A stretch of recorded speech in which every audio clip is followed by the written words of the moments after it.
Imagine a political rally that just descends into utter chaos. I Hmm. mean, a clash so brutal it stunned an entire nation. Yeah. Picture victims being chased for kilometers from the event, cornered and beaten to death right in front of Ugh. bystanders. It's a really unsettling image. It really is. Today, we're embarking on an exploration of Nepal's incredibly complex journey since its decade-long civil conflict. Hmm. Our mission is to shine a light on a pivotal yet often kind of unaddressed historical event, the 2007 Gaur massacre, and then trace its persistent echoes through the country's ongoing efforts to build a federal, peaceful democracy. Right. For this discussion, we've gathered some compelling sources. We've got articles from Nepali news outlets like My Republica and Setapati, reports from international bodies like the UN's Office of the High Commissioner for Human Rights, OHCHR, and Relief Web. And a research report too, right? Exactly, and a comprehensive research report looking at emerging conflict issues in federalized Nepal. So these sources, they give us a multifaceted look at what happened, why it matters, and crucially, the challenges that are still there. What truly stands out here, I think, is that the Gaur massacre isn't just a standalone tragedy. It really serves as a powerful lens, you could say, through which we can understand the deep-seated issues and the fragile peace Nepal has been navigating for years. Yeah. It actually happened before Nepal fully embraced federalization, but its unresolved nature that directly impacts the current state of affairs and, the public's trust in governance. Okay, let's unpack this moment then. March 21st, 2007, Gaur. It's a town in Nepal's Ratahat district. Right. Two significant political groups, the Madhesi Jana Adhikar Forum, Nepal MJF, and the CPN Maoist, both scheduled events at the very same location, the rice mill field. The same place, same day. Yeah, our sources basically say this was just a recipe for disaster. The MJF, they had announced their event well over a week before. Publicized it for 10, 12 days, yeah. Yeah. But then, the Maoist-affiliated group, the Madhesi Rashtriya Mukti Morcha, they suddenly announced their program. Same spot. Yeah. Just 2 days before, or one source even says, last night. Wow, talk about provocative. Right. And efforts by the local Chamber of Commerce to mediate, they just failed completely. Yeah. Mainly because the Maoists didn't even show up to the meeting. They didn't attend, yeah. And incredibly, both sides just ignored requests from the local administration to simply move their rallies, find another spot. The district security committee had even decided, apparently, to ask for more security. But the authorities, they neglected to deploy them. So the extra help never arrived. Never arrived. It was just a powder keg, really, ready to ignite. And ignite it did. Yeah, and what unfolds next, according to our sources, is just incredibly grim. Reports confirm this wasn't some spontaneous brawl that got out of hand. No, it seems much more deliberate. It was premeditated, intentional, and carried out with extreme brutality. Both the NHRC and OHCHR confirmed 27 Maoist cadres were killed, 115 injured. The one blog mentioned at least 25. Still horrific numbers. Absolutely. Among the victims were 4 women and a 17-year-old girl. And most deaths, they resulted from blows with batas. Those are like spliced lengths of thick bamboo. Lethal weapons, essentially. And lathis, which are sticks. One male victim, tragically, died from multiple shrapnel injuries, likely a bomb. Yeah. The OHCHR mentioned a socket bomb was brought by the CPNM. And the violence wasn't just contained to the field. Maoist cadres were chased, hunted down, and killed up to 5 kilometers away. 5 kilometers? That's shocking. Some were cornered in shops or residences, dragged outside and beaten to death in full view of bystanders. Others were caught on the roads leading out of town, attacked until they collapsed and just left without medical assistance. The sheer scale and the organized nature of that violence is hard to comprehend. It really is. And what's particularly disturbing, as our sources highlight, are these conflicting accounts and the alleged premeditation. It goes beyond just the numbers, It forces us to ask, how did it escalate like this? Exactly. What led up to it? Well, our sources reveal some critical details, though sometimes conflicting. The OHCHR noted the MPRF was clearly preparing for a confrontation. They were armed with those lethal bamboo batons. Okay. But they also stated the CPNM brought at least one weapon and at least one socket bomb to the rally and called their action provocative. So provocation on both sides, potentially. Potentially. And the NHRC, Nepal's Human Rights Commission, pointed to vengeful behavior from an earlier Maoist attack on MPRF supporters.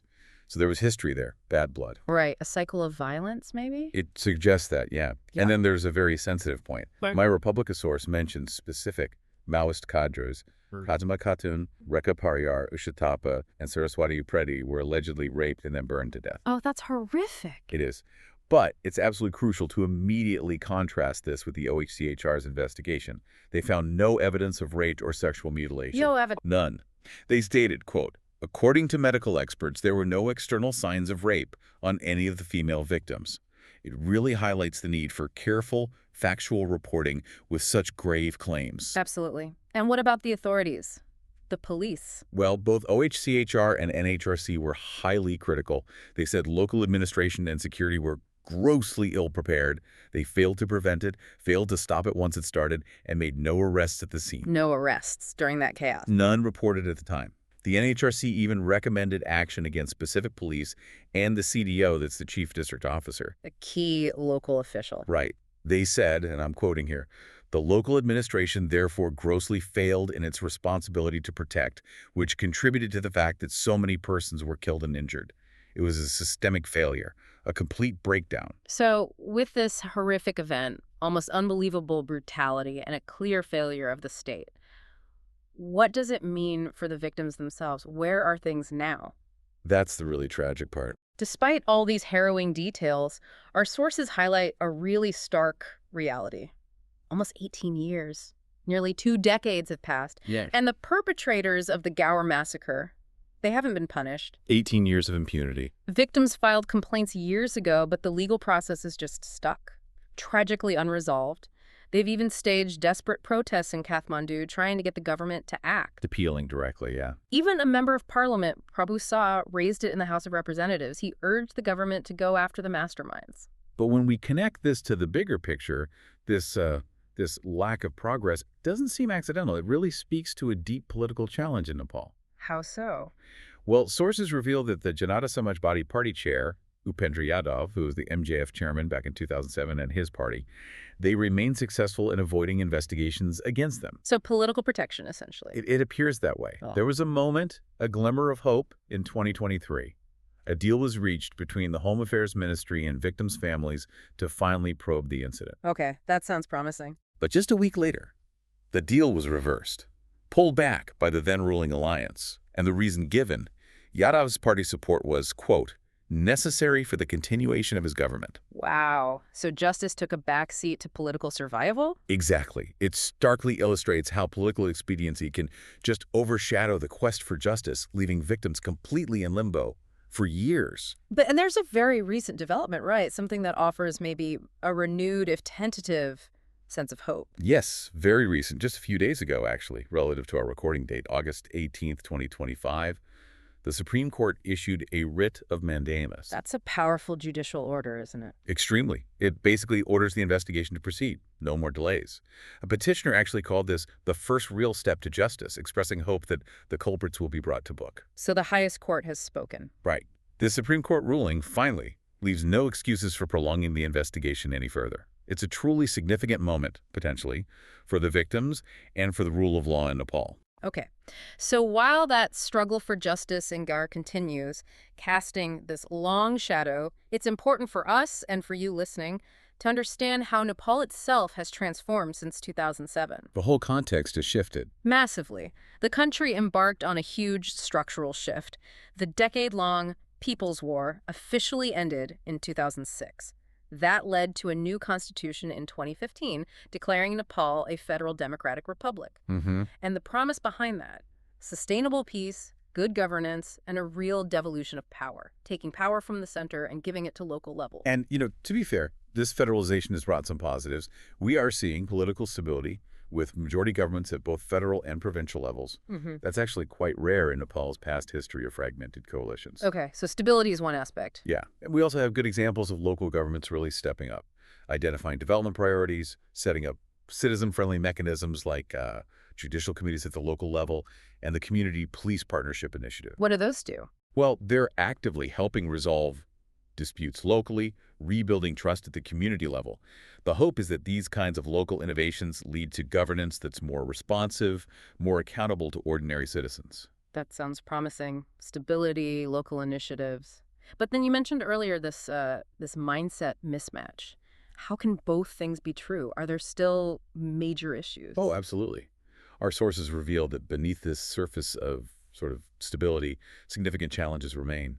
Nepal's path to peace is still pretty fraught with unresolved issues, and new friction points are emerging. Like what? Where do we start? Let's start with transitional justice. This is supposed to heal the wounds of the civil conflict, right? Oh, right. Accountability for past atrocities. Exactly.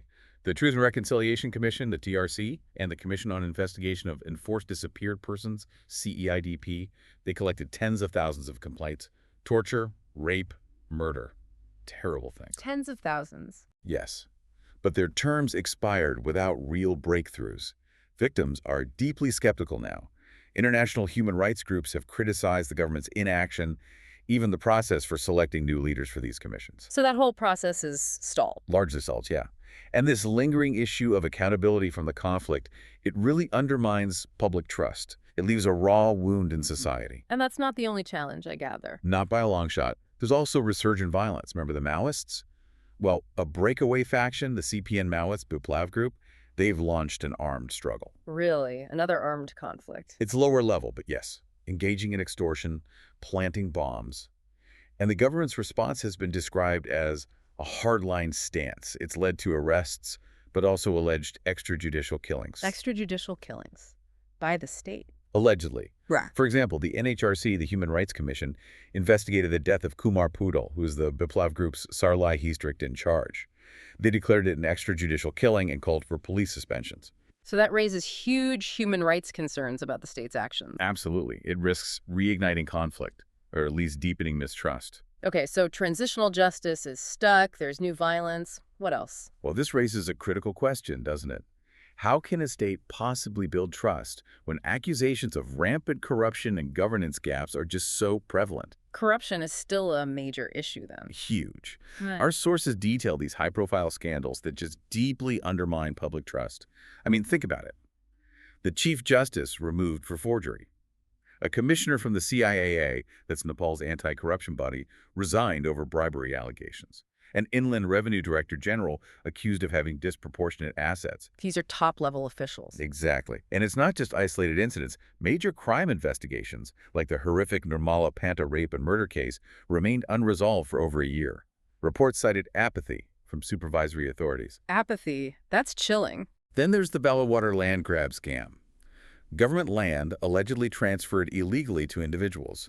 Recommendations were made for investigations against really high-profile figures. So corruption, lack of accountability in the justice system. And it goes further. New criminal codes are introduced, affecting press freedom and medical negligence. They sparked widespread protests from journalists and doctors who feared the laws would be misused against them. Pushing back against the government. Yes. And then the Public Service Commission announced vacancies for civil servants at local levels, but it sparked protests over insufficient social inclusion. It highlights this ongoing tension about equitable representation in the new federal structure. It seems like friction everywhere. One more glaring example. The government tried to pass something called the Guthi Bill. It impacts a traditional newer community organization and its land management. It sparked weeks-long protests, huge protests. And what happened? The government had to withdraw the bill. It really underscored a lack of proper consultation, a failure to understand community concerns before acting. So, with all these internal frictions, corruption, violence, protests, stalled justice, it really brings us back to that core question. Is federalism actually working as intended? Or are the old centralized habits just creating new kinds of conflicts? That's exactly it. That's the crux of the issue that our sources point to, especially when you look at the power dynamics between the different levels of government. You mentioned that mindset mismatch earlier. Can you elaborate on that? Yeah, one source describes it quite vividly. It says the federal bureaucracy, the employees, they're still operating with centralized mentality, acting with high-handedness and wanting to pull power back to the center, undermining the whole constitutional idea of sharing power. So acting like the old system is still in place. Essentially, yes. Ignoring the spirit, if not the letter, of the new federal constitution.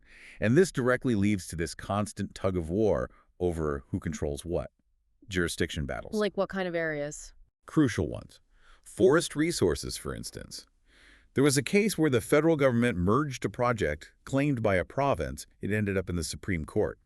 Public transportation in Kathmandu Valley federal versus provincial bills clashing, even placing district forest officers under federal control when their offices are technically provincial. So the center overriding the provinces. Frequently. And it's not just federal versus provincial. Look at federal versus local. Education is a big one.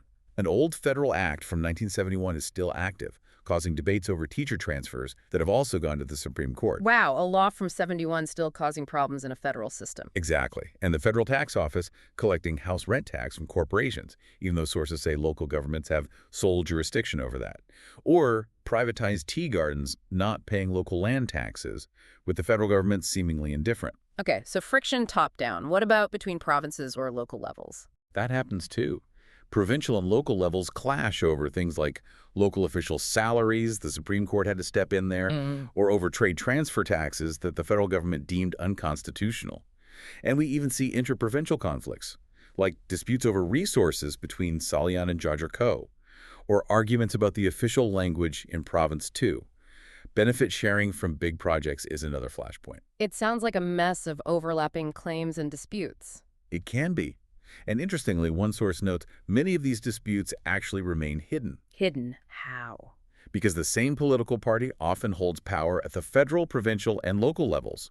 So disagreements get handled internally, within the party, rather than becoming public clashes between government bodies. Ah, I see. So the friction is there, just maybe not always visible? But the public, they're definitely feeling it. People are getting increasingly frustrated by what they see as multiple and arbitrary taxation. Yeah. And the perception that public resources are being misused for the personal benefits of the power holders. That sounds like fuel for discontent. It is. It's leading to widespread dissatisfaction and frustrations. One source even mentions a growing whim that there is no need of the province level at all. Questioning the whole structure. Yes. And that sentiment, the source warns, may further intensity the conflict between federation and province governments.